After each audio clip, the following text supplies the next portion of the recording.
Shalom, selamat pagi, Bapak Ibu, Saudara-saudari terkasih. Salam sejahtera bagi kita semua. Puji syukur kepada Tuhan, kita boleh berjumpa kembali pada pagi ini,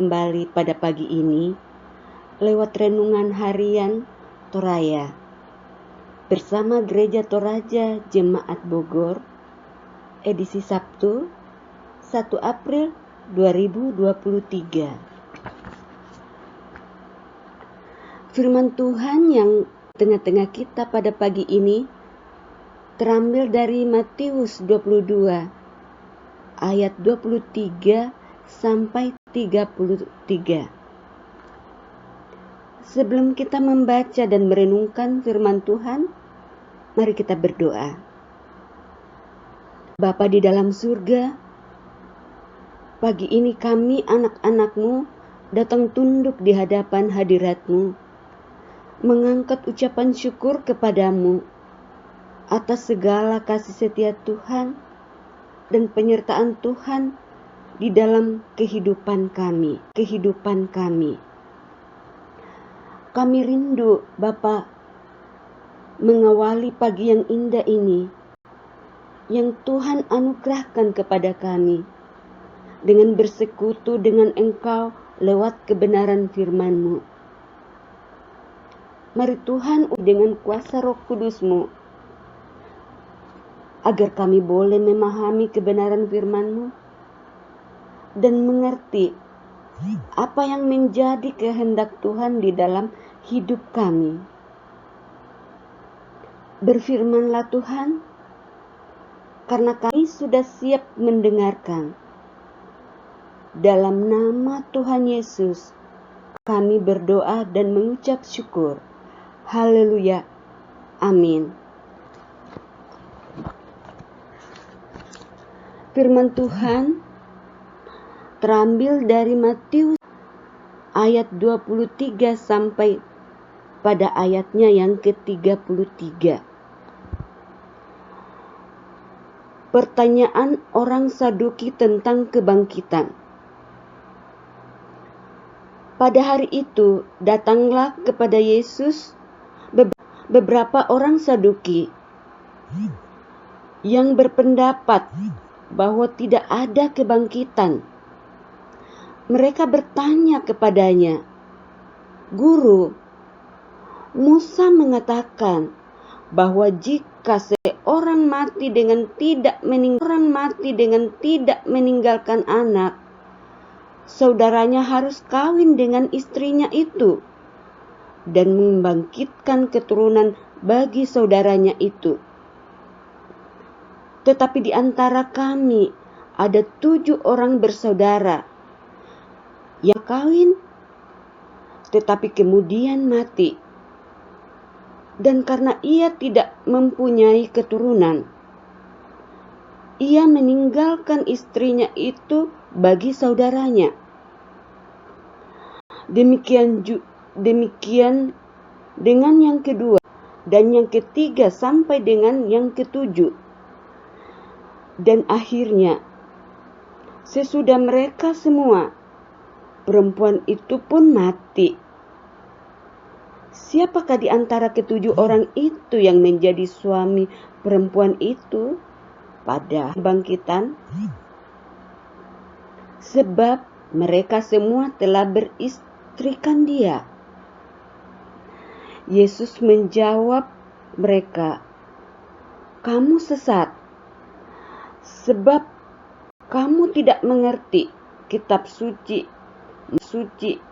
maupun kuasa Allah.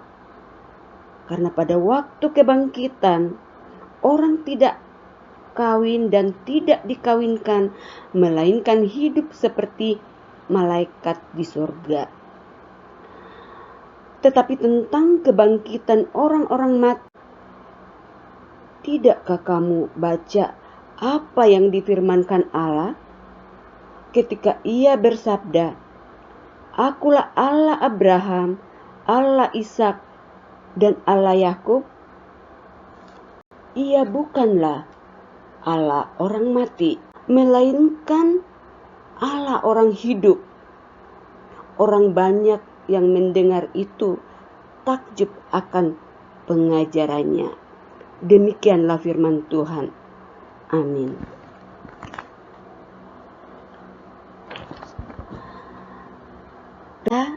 Pada pagi ini berjudul Tidak Mengerti Kitab Suci. Tangun tandai Sura Madatu. Kita masih ingat tanggal 15 Maret 2020, pemerintah Indonesia mengumumkan wabah virus corona sebagai bencana nasional. Pemerintah menetapkan langkah-langkah penanganan penyebaran virus corona. Berita tersebut langsung membuat masyarakat panik. Ada yang berbelanja kebutuhan secara berlebihan, mengantisipasi larangan keluar rumah. Portal dibuat di mana-mana.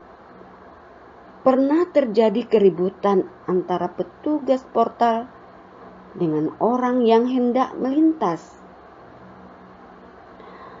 Ada yang mengurung diri dalam rumah, seolah-olah virus sudah ada di depan pintu. Bisa dikatakan bahwa hiruk-pikuk yang terjadi pada saat itu disebabkan karena belum paham atau mungkin gagal paham mengenai wabah virus. Orang-orang sadung kepada Yesus. Mereka tidak percaya atau bisa disebut gagal paham mengenai kebangkitan orang mati. Mereka mengajukan contoh kasus yang mungkin hasil rekayasa sendiri. Perempuan yang dinikahi oleh 7 laki-laki bersaudara, semua meninggal tanpa memiliki seorang anak. Dapat kita baca pada ayat yang ke-24 dan 27. Siapakah di ke-7 orang itu yang akan menjadi suami perempuan itu pada hari kebangkitan? Pada ayat yang ke-28. Demikian pertanyaan mereka. Tuhan Yesus mengatakan bahwa pikiran mereka sesat. Mereka tidak mengerti kitab suci. Mereka adalah orang yang gagal paham maksud ajaran Tuhan. Mereka mau menggugat ajaran Tuhan Yesus. Padahal justru pikiran mereka yang sesat. Kita belajar dari kepanikan yang terjadi dalam masyarakat pada awal wabah corona. Karena saat itu masyarakat belum paham mengenai corona.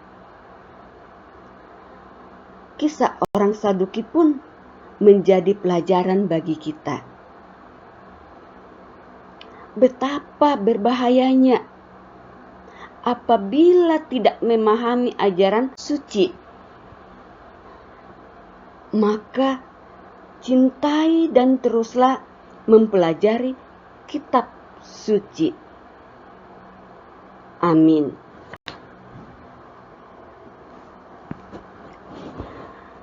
Mari kita berdoa.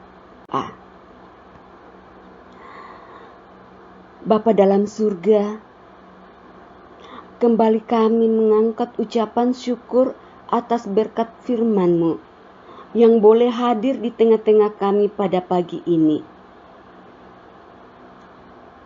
Kiranya dengan perus-Mu memampukan kami menjadi pelaku-pelaku firman Tuhan. Tuhan, kami juga mau berdoa buat saudara-saudara kami Jemaat Bogor yang dalam kelemahan tubuh atau pergumulan. Mari Tuhan hadir sebagai penolong buat saudara-saudara kami, sehingga boleh memperoleh kesembuhan dan jalan keluar dari setiap pergumulan hidup. Bapa dan kami juga berdoa sebelum kami memulai segala aktivitas kami di pagi ini, apapun yang menjadi tugas dan tanggung jawab kami, Bapa, mari berkati kami semua, sehingga apa yang kami kerjakan boleh berkenan, dan dari dalamnya nama Tuhan dipuji dan dimuliakan. Ini doa dan ucapan syukur kami, Bapa. Ampuni salah dan dosa kami. Doa ini kami bawa di dalam nama anak-Mu Yesus Kristus, yang adalah Tuhan dan Juru Selamat kami. Haleluya. Amin. Demikian renungan kita pagi ini. Terima kasih. Tuhan Yesus memberkati.